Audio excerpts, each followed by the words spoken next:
Halo semua, kembali lagi di channel Juragan Soal Sulit bersama saya Akbar Sandi Wirasta. Pada video kali ini saya akan membahas tentang soal-soal suspensi. Soal yang pertama, sistem suspensi merupakan sasis pada kendaraan roda 2 maupun roda 4. Fungsi utama dari sasis adalah A. Sebagai penopang komponen lainnya, B. Sebagai penyimpan arus, C. Mengubah gerak translasi rotasi, D. Memindahkan tenaga, E. Semua jawaban benar. Jawabannya adalah A. Sebagai penopang komponen lainnya, di mana fungsi dari sasis adalah sebagai penopang komponen pada kendaraan agar tidak saling bersinggungan dengan permukaan jalan. Soal nomor 2, suspensi tipe apakah yang digunakan pada sepeda motor weekend? A. Teleskopik, B. Monoshock, C. Double suspension, D. Leading link, E. Trailing link. Jawabannya adalah B. Monoshock, di mana posisi dari shock ini berada di tengah lengan ayun yang berfungsi sebagai peredam kejutan pada bodi bagian belakang. Untuk soal nomor 3, komponen utama suspensi depan sepeda motor yang benar adalah kecuali A. Pegas, B. Suspension arm, C. Ball joint, D. Lateral control rod, E. Shock absorber. Jawabannya adalah C. Ball joint, di mana ball joint merupakan salah satu komponen dari bearing dan bukan komponen dari sistem suspensi. Untuk soal yang keempat, yang merupakan fungsi dari oli shock absorber adalah A. Untuk meredam kejutan pada shock absorber, B. Media pengisi sistem rem model hidrolik, C. Melumasi shock absorber, D. Melumasi komponen rem sepeda motor, E. Melumasi komponen transmisi. Jawabannya adalah A. Untuk meredam kejutan pada shock absorber, di mana fungsi dari oli tersebut adalah untuk meredam kejutan pada shock absorber.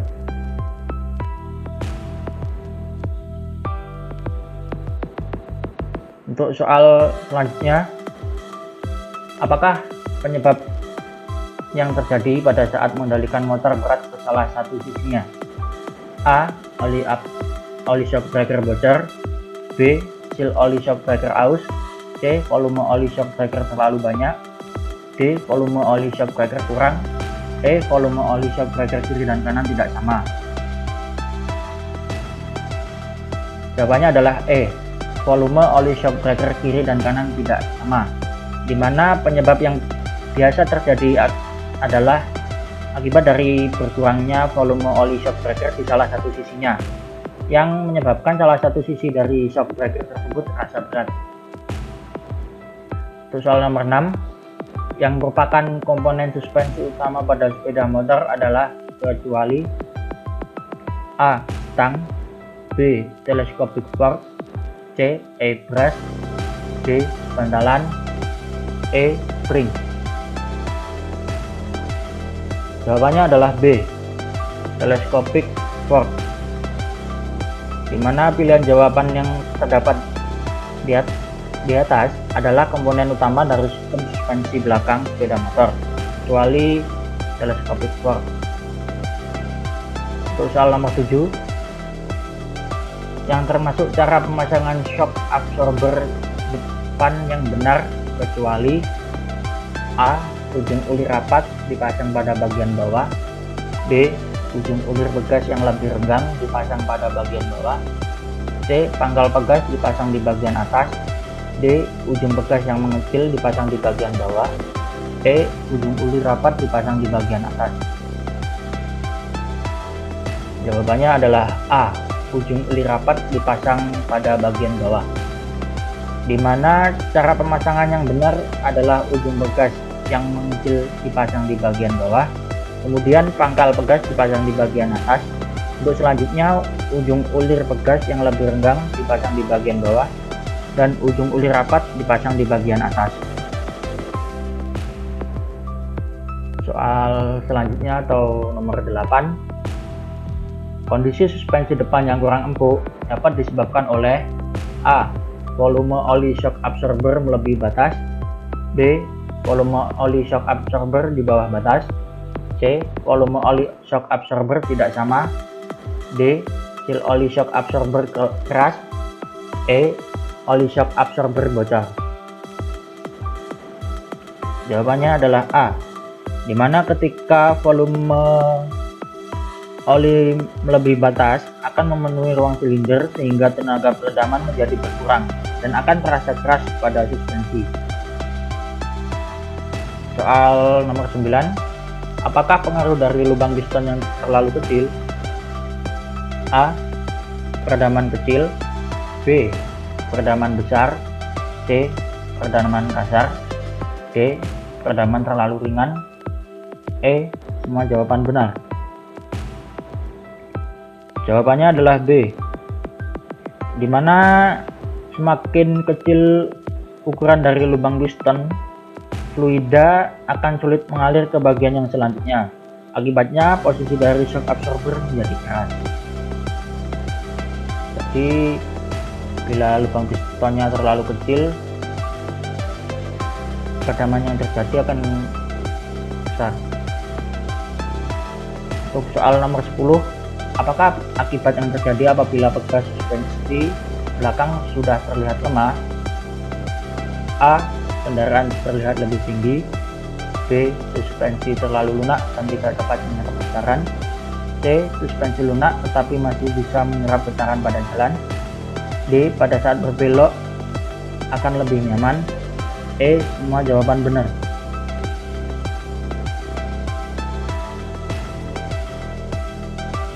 Jawabannya adalah C. Suspensi lunak tetapi masih bisa menyerap getaran pada jalan. Dimana fungsi yang lemah adalah fungsi dari bekasnya, bukan dari shock absorbernya, hingga tetap bisa meredam gaya oskilasi. Soal nomor 11, komponen apa yang perlu diganti saat modifikasi suspensi agar dapat naik dan turun sesuai dengan kebutuhan dari pemilik kendaraan? A. Shock absorber. B. Torque slider. C. Rocker arm. D. Bekas. E. Tinggi bag. Jawabannya adalah D. Bekas, dimana bekas akan diganti dengan bekas balon yang berisi udara yang tinggi dan rendahnya dapat diatur sesuai dengan kebutuhan pemiliknya. Jadi bekas balon itu berisi dengan udara yang tinggi rendahnya itu dapat diatur sesuai dengan kebutuhan masing-masing. Untuk soal nomor 12, sebutkan macam-macam dari suspensi depan. A. Double suspension dan trailing link. B. Leading link, trailing link dan teleskopik. C. Bottom link dan monoshock. D.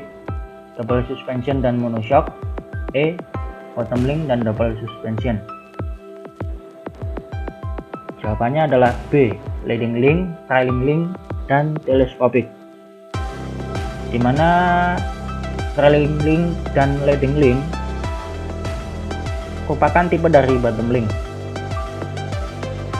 Untuk soal nomor 13, sebuah kendaraan yang melewati jalan yang kurang rata sehingga mengalami perubahan panjang shock yang bervariasi.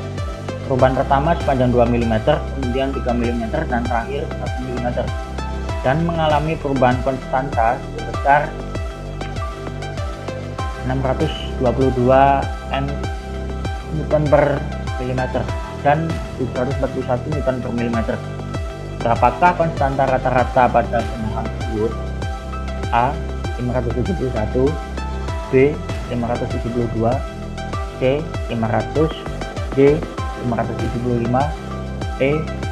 578,67.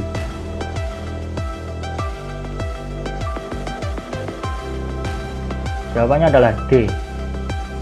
Kenapa bisa D?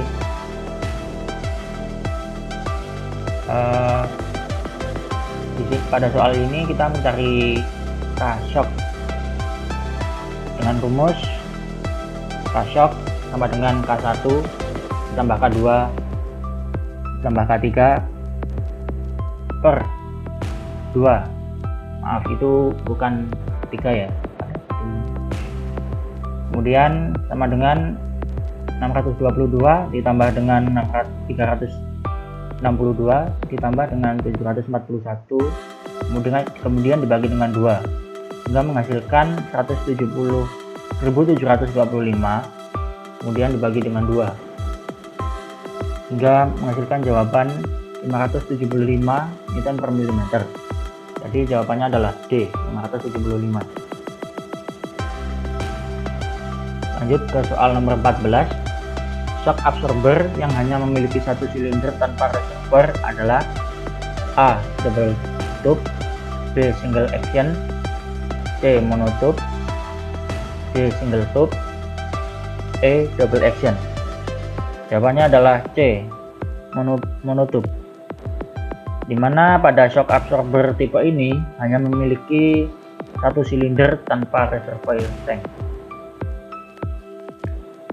Selanjutnya, berapa macam gaskah yang ada pada kendaraan? A. 5, B. 4, C. 3, D. 2, E. 1. Jawabannya adalah D. 2, yaitu macam pegas yang ada pada kendaraan adalah pegas koil dan pegas daun. Untuk soal berikutnya, selain berfungsi sebagai peredam kejutan, suspensi depan pada sepeda motor juga berfungsi sebagai A. sistem pengapian, B. sistem penerangan, C. sistem pengisian, D. sistem kemudi, E. sistem pengereman. Jawabannya adalah D, di mana posisi pada shock bagian depan sejajar dengan kemudi yang bisa digunakan sebagai pengatur arah posisi kendaraan. Untuk soal nomor 17, apa nama gerakan yang terjadi pada saat kendaraan melaju pada kecepatan yang tinggi dan melewati jalan yang kurang rata? A. rolling, B. yawing, C. bouncing, D. tramping, E. pitching. Jawabannya adalah C.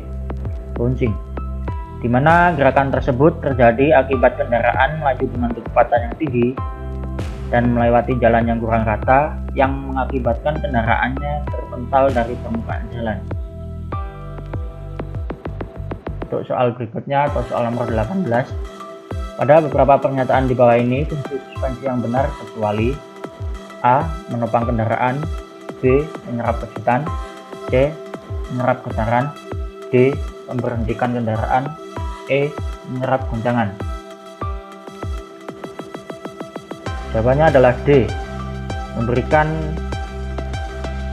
memberhentikan kendaraan, di mana fungsi untuk memberhentikan kendaraan itu merupakan fungsi dari sistem rem. Nomor 19, special tool yang digunakan pada saat penggantian bantalan yang baru adalah A. attachment, B. bearing lever, C. tracker, D. sleeves, E. bearing remover head. Jawabannya adalah B. bearing lever, di mana bearing lever merupakan special tool yang biasanya digunakan untuk menggantikan bantalan yang baru. Untuk selanjutnya soal nomor 20 atau soal terakhir pada soal pilihan ganda. Pada sebuah kendaraan memiliki K-shock sebesar 423 Newton per milimeter dan memiliki pemendekan maksimal pada shock 21 mm. Berapakah beban maksimal yang dapat diterima shock absorber? Jawabannya adalah E. 202,2, dimana kita mencari F. Jadi F sama dengan X kali K. X nya sendiri itu adalah 21 dikali 40 423 menghasilkan F sama dengan 9.262 Newton, atau bila dikonversikan pada kilogram menjadi 202,2 kg. Selanjutnya adalah soal uraian yang berjumlah 5 soal. Untuk soal yang pertama, apakah fungsi utama dari shock absorber? Jawabannya adalah fungsi dari shock absorber itu sendiri untuk meredam gaya oscilasi dari pegas untuk mempernyaman pengendara saat berkendara. Jadi fungsi dari shock absorber ini untuk meredam gaya oscilasi dari pegas saat pengendara berkendara, nah untuk mempernyaman pengendara saat berkendara. Selanjutnya soal nomor 2, jelaskan jenis-jenis suspensi depan pada sepeda motor tipe bottom link. Jawabannya adalah bottom link merupakan tipe suspensi depan yang konstruksi lengan ayunya terpisah dengan shock absorber. Kedua, leading link merupakan sebuah tipe dari bottom link yang bentuk lengan ayunya mengarah ke depan dan dengan konstruksi bekasnya di tengah dan shock absorber di bagian belakang. 3. Trailing link merupakan sebuah tipe dari bottom link yang posisi lengan ayunya menghadap ke belakang dan letak shock absorbernya berada di depan. Untuk soal nomor 3, suspensi tipe apakah yang digunakan pada sepeda motor matic? Jawabannya adalah monoshock, di mana pada motor matic tipe monoshock unit swingnya di mana mesin dari sepeda motor tersebut berfungsi sebagai lengan ayun itu sendiri. Untuk soal nomor 4, sebuah kendaraan yang melewati jalan yang kurang rata sehingga mengalami perubahan panjang shock yang bervariasi. Perubahan pertama sepanjang 3 mm, kemudian 1 mm, dan terakhir 2 mm, dan mengalami perubahan konstanta sebesar 621 Nm/mm dan 743 Nm/mm. Apakah konstanta rata-rata pada kendaraan tersebut? Jawabannya sama. Jawabannya seperti cara yang tadi, kita mencari K-shock.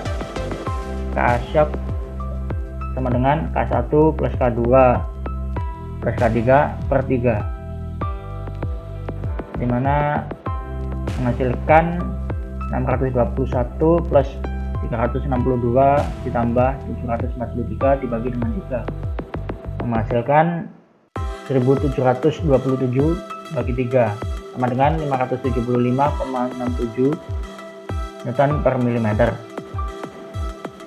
Untuk soal nomor 5 atau soal yang terakhir, apa yang terjadi apabila kendaraan tidak menggunakan shock absorber? Jawabannya adalah bila kendaraan tidak menggunakan shock absorber adalah gaya yang diterima oleh pegas pada kendaraan tersebut akan kembali ke pengendara sehingga tidak bisa menyerap guncangan. Jadi bila kendaraan tidak menggunakan shock absorber, itu kendaraannya tidak bisa menyerap guncangan sehingga gaya yang diterima oleh pegas itu kembali ke pengendara. Ya, itu tadi soal terakhir dari keseluruhan yang berjumlah 25 soal, dan semoga apa yang saya sampaikan pada video kali ini bisa bermanfaat bagi kalian semua. Terima kasih dan sampai jumpa di lain video.